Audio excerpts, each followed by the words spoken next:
Hello everyone, welcome to a brand new episode of Red Alert. Happy Martin Luther King Day. We got a great show for you today. We're going to be talking about the legacy that Martin Luther King left that not everybody quite knew about.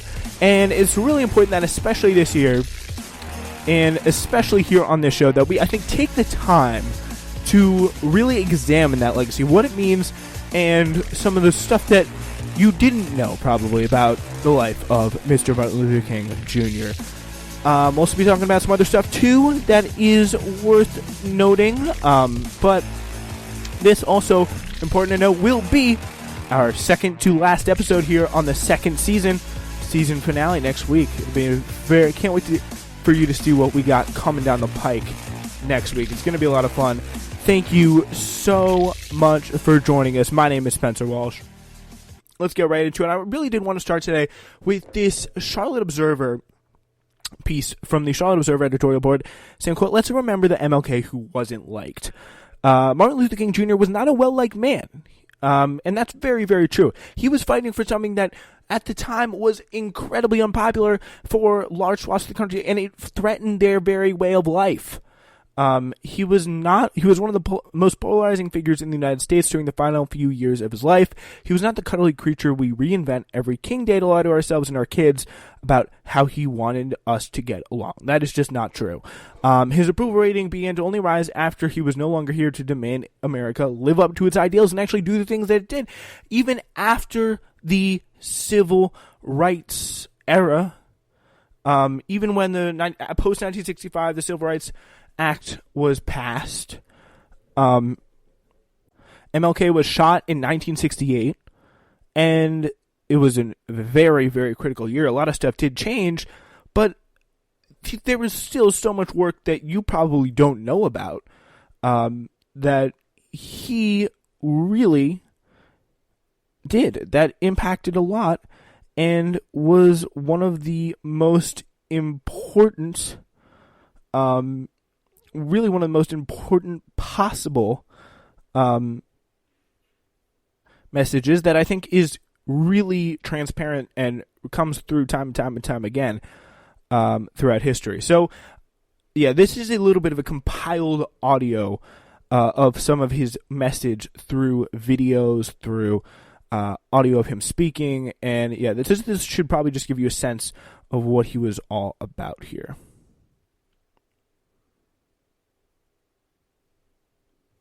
And how he was really a fair bit more than just, I have a dream.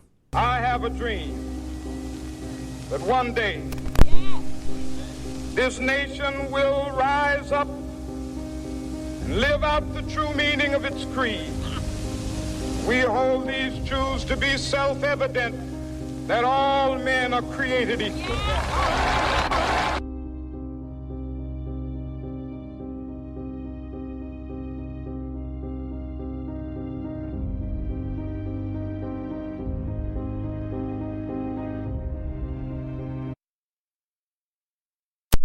That's kind of some of the more sanitized stuff that we get from Martin Luther King, and the whole thing, like, he wanted just everybody to be friends, and that was so nice, but it really does get a little bit more. King wanted peace, but not at the expense of equality. He watched little black girls and boys, and wanted them to play with little white girls and boys, but not if it meant pretending that racism didn't exist. He respected authority, but challenged those wearing badges and carrying batons and sitting in the Oval Office. He wanted moral clarity, not cheap comfort. Were he alive today, he'd still be hated by those wedded to the status quo. Probably a lot of liberals would be like, you know, this MLK guy, I mean, I agree with what he's trying to say, but his methods, it doesn't really sit with me, you know? Like, so, you know, we'd have some people, maybe some politicians, some Hillary Clinton-esque people being like, you know, Martin Luther King, he's a great fellow, but he's just like, he's a little bit too aggressive for me, you know? I mean, because what would happen is he noticed the poor still being vilified as lazy. He'd see large corporations like Walmart brag proudly about modest pay increases, then quietly announce thousands of layoffs. The GOP would still have enacted a tax law skewed to the rich, then pass work requirements for Medicaid benefits, something they have never required of wealthy Americans receiving the government large debt. And yeah, this is the really the other side of the hypocrisy that Martin Luther King fought. He was an economic radical as well as someone who had the radical idea, had the radical belief that all people should be treated equally, no matter the color of their skin.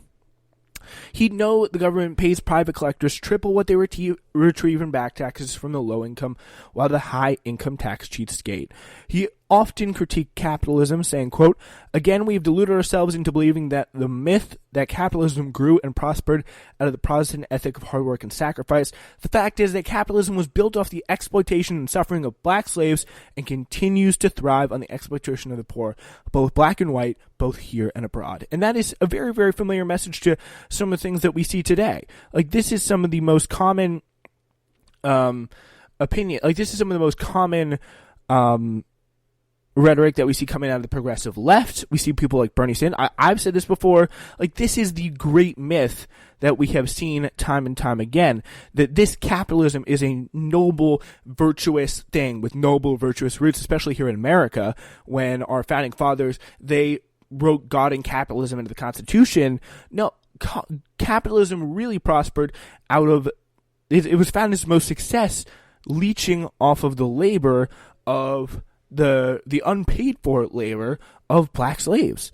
And that is really what Martin Luther King is talking about, bringing this truth and making a whole lot of people uncomfortable hearing it. When he demanded a radical redistribution of political power and economic power, saying, quote, "Whites, it must be frankly said, are not putting in a similar mass effort to re-educate themselves out of their racial ignorance. It's an aspect of their sense of superiority that white people of America believe they have so little to learn." And when he was exasperated by those telling him to wait, shallow understanding from people of goodwill is more frustrating than absolute misunderstanding from people of ill will. Liberals, moderates, centrists, like, he always says, now is not the time to take the tranquilizing drug of gradualism. By the way, great voice, great speaker too. Lukewarm acceptance is more bewildering than the outright rejection. He wanted justice and peace. If he could have only one, though, there's no doubt which he would choose. So, yeah, shout out to Martin Luther King. I do want to talk a little bit more about this legacy that he's left behind here on the back of that great piece there by the Charlotte Observer editorial board, and get to kind of some of his quotes. And I want to start our little session of doing this here with William Barber, Reverend Dr. William Barber II. And he says, in this historical moment, we especially need to remember the real Martin Luther King Jr., because there are a lot of false portraits that are being pandered about him in the public square. We first of all must be clear about who he was, because the best way to destroy and distort the legacy and message of a prophet is to revision them as either being perfect or popular.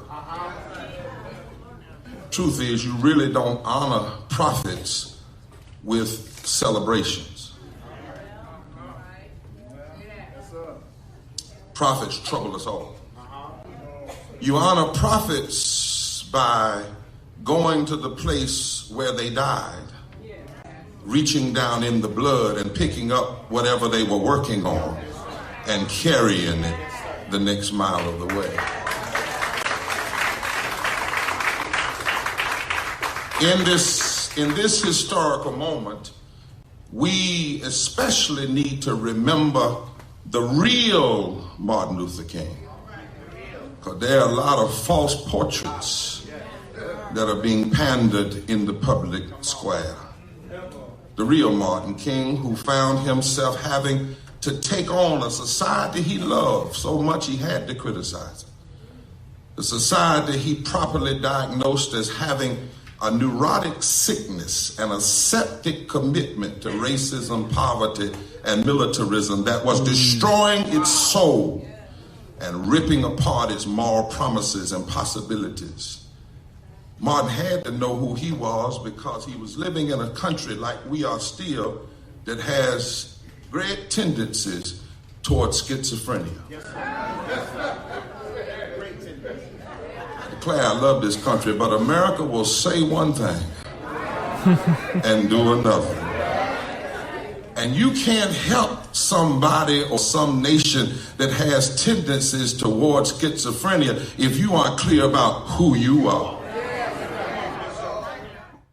Yeah, Martin Luther King, he was clear with who he was. Like, he knew who he was, and that's really something that has been distorted, not necessarily by the Republicans. The Republicans, for the longest time, they've been like, oh, he's a rabble-rouser, he was a violent guy, and that was mostly because, not because of any of the anti-capitalist stuff, anti-imperialist stuff that he said, it was just because, like, you know, he wanted the civil rights. Like, John McCain, for example, voted against Monday, January 20th, becoming, or the third Monday in January, I think it's a different day every year, becoming Martin Luther King Day. Like, he didn't want it to become that holiday. And there was a lot of other Republicans, and probably some Democrats as well, that joined him in that notion.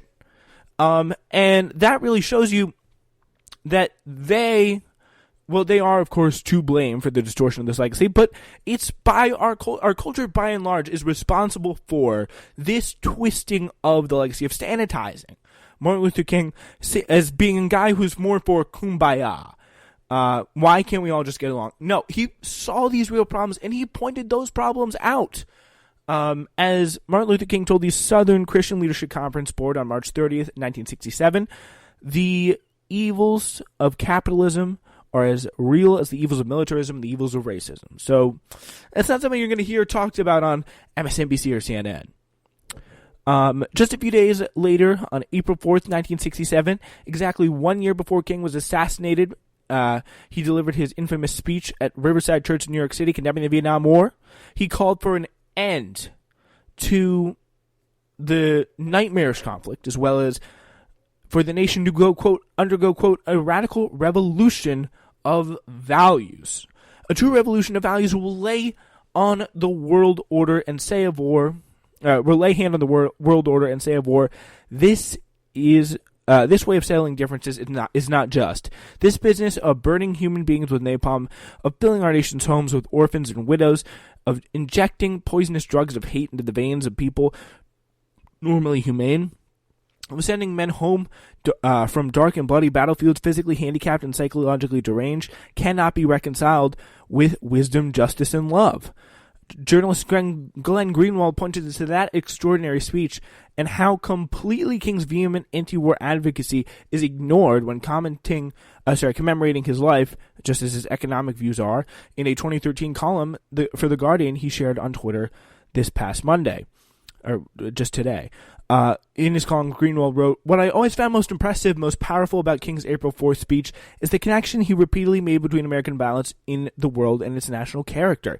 Endless war wasn't just destructive in its own right, but is something that ensures America's soul becomes totally poisoned, fosters spiritual death, perpetuates the malady within the American spirit, and elevates the Western arrogance of feeling that it has everything to teach others and nothing to learn from them." I think that's a really common theme, and it plays to the idea of paternalism, of the whole idea of imperialism as a whole, and saying, we are better than you. We have to put our will on you. We can control you because we are the top. We are higher than you. It's like this entire mindset is something that I think MLK was particularly effective in railing against. He goes on to say, this overarching point that drives our current debates about war and militarism through today. The debasement of the national psyche, the callousness toward continuous killing, and the idea that even if you went to an incredibly right-wing country, a country that most Americans would look down on, if you said, and even a powerful country like Brazil, for example, 5th largest economy in the world, they're a plenty powerful country. Or if you go to England, and you're like, hey, which country should we bomb now? Like, do you want to go bomb a country in the Middle East? Like, they look at you like you have 5 heads. Like, we have been so desensitized to this. And this is something that he says back in 1967. Look what's happened. Like, we've gotten even worse. We've gotten even worse when it comes to this stuff. So a rotted national soul does indeed enable leaders to wage endless war. But endless war also rots the national soul, exactly as King warned. At times, this seems to be an inescapable, self-perpetuating cycle of degradation.